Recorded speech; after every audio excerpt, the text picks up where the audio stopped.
Hi everyone, welcome back to my Lessons from Life series, and oh, this is not gonna work. So, today I wanted to talk about goal setting because we have 3 months left till the end of the year, not even 3 months. So, it's a great time to capitalize on that and kind of set yourself up for the new year goals. So recently I was listening to the Mel Robbins podcast, and she said that in September your whole life changes in opposition to January where the calendar changes. And a lot of people feel a lot of pressure to set new year goals, but nothing really changes during January other than your calendar. But in September, it's not September anymore, but you can still, like the point still stands, you have that back to school energy. Everybody is being more productive during fall, and fall is the most productive season of the year. So everywhere, everyone is going back to school, back to uni. Everybody has those like goals for their productive era after summer.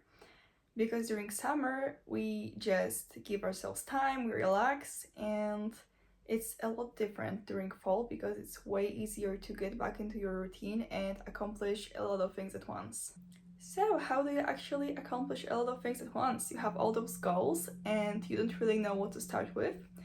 And I'm sorry to break it to you, but you have to prioritize. And this is something I really struggle with because I have a lot of things I want to accomplish all at once. But I think like the best method, at least for me, is to pick one thing to focus on in a very specific time frame. So, for example, I have 2 weeks. So in those 2 weeks, I will focus on one thing. For example, my academics, because I just started uni. So I want to be on top of my game for those 2 weeks. That doesn't mean that after the 2 weeks I will stop. That just means that I will get used to that routine, the routine of, for example, studying. And then I can add another thing. So you have to kind of maintain that focus. So you do your non-negotiables first, and then all of the time you have left in the day, you focus on that one thing. So the way you can actually manage your time is by tracking it. Give yourself like 2 or 3 days to track everything you're doing. Have timers for everything. See how long does your morning routine take. Why is my camera moving?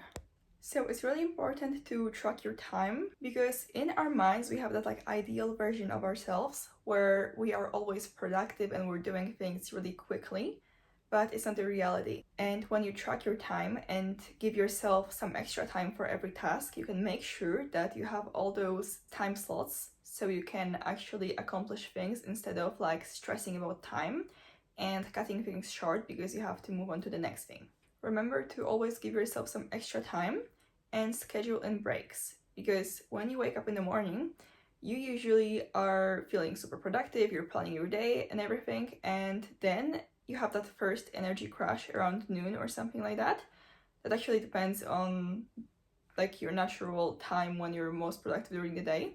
But for most people, you are most productive during like the first few hours of the day and then during the last few hours of the day. So when you plan your whole day during that first time slot when you're really productive, you have really high expectations for yourself. But you have to factor in that your energy levels really change during the day.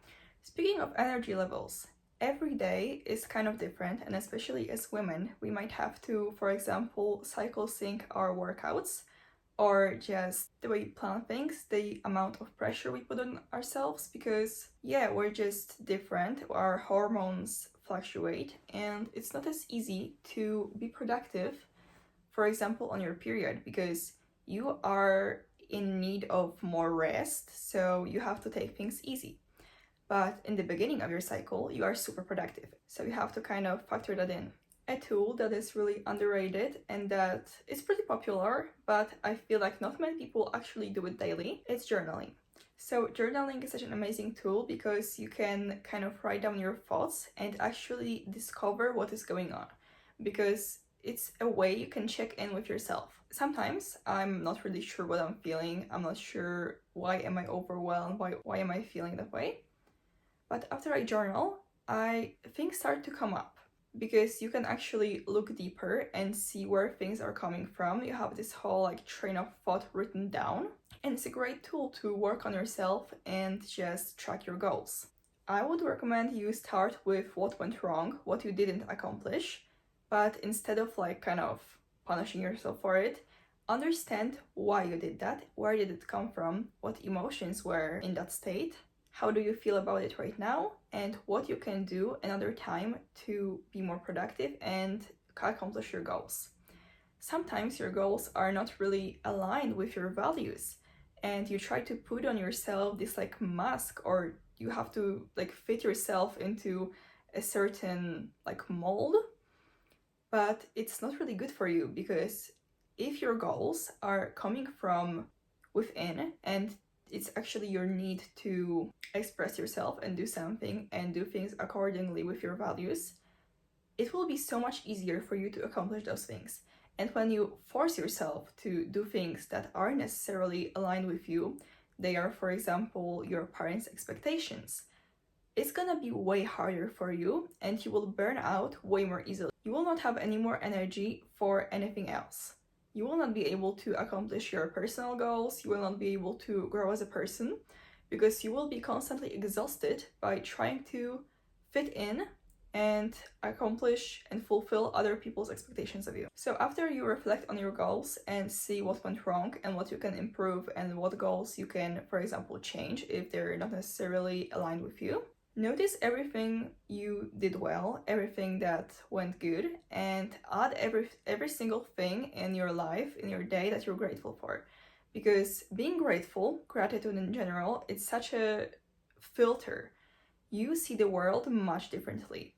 When you're grateful, so many good things come into your life. And it doesn't necessarily have to change, you just notice things more. Another thing is that you can think about your New Year goals right now and set yourself up for success. So in that way, when you see that there are only 3 months left in a year, you can use that time pressure as fuel. You can write down your goals right now, your goals for the next 3 months, and your New Year goals are kind of next to it. So, for example, do goal 1.1. Stretch every day for 15 minutes and go to the gym 3 times a week for 45 minutes. Make it very actionable. And next to it, write your New Year's goal, which is goal 1.2. And it's gonna be like stretch for 25 minutes daily and go to the gym 3 times a week for an hour and add a walk on a weekend. And that way, when you kind of have all that pressure of New Year's resolutions, you are not kind of lost in that. You don't have to start everything from scratch. You have that foundation. And strong foundation really is everything when it comes to accomplishing your goals, because you gain that momentum. Also, just think about your future self. You are your future self just a couple steps back. And when you have this like elaborate plan for your life, like where you see yourself in a year, 5 years, 10 years, you actually have to start somewhere. And you start by taking small actions right now. If you think about what your future self would do, you should do this right now, because we all plan things in our head and we just expect for that to happen for us in the future. But the thing is, things do not happen on their own. And it's kind of a trap, because we feel disconnected from our future selves, because we feel like this is in the future and we will be a different person. But in order to be a different person in the future, you have to be a different person right now. And remember that time will pass anyway. Sometimes we do not start things because in our minds it's gonna take up a lot of time. It's gonna be a 5-year plan and we're like, I don't know where I'm gonna be in 5 years. I don't want to do something that is gonna take me 5 years to see any effects in it. But the thing is, in 5 years, you're gonna look back and you're gonna see that you could have done something. You will look back at yourself from 5 years ago and see all the progress you could have made, but you just didn't. And it's really one of the most important things you will realize, because time is like your second most valuable resource, right after your energy. You have to realize that you have a very limited amount of both time and energy. And also, not everybody deserves it. So you have to really choose wisely what you want to spend those resources on, because they are not infinite. You are the only person that's responsible for accomplishing those things.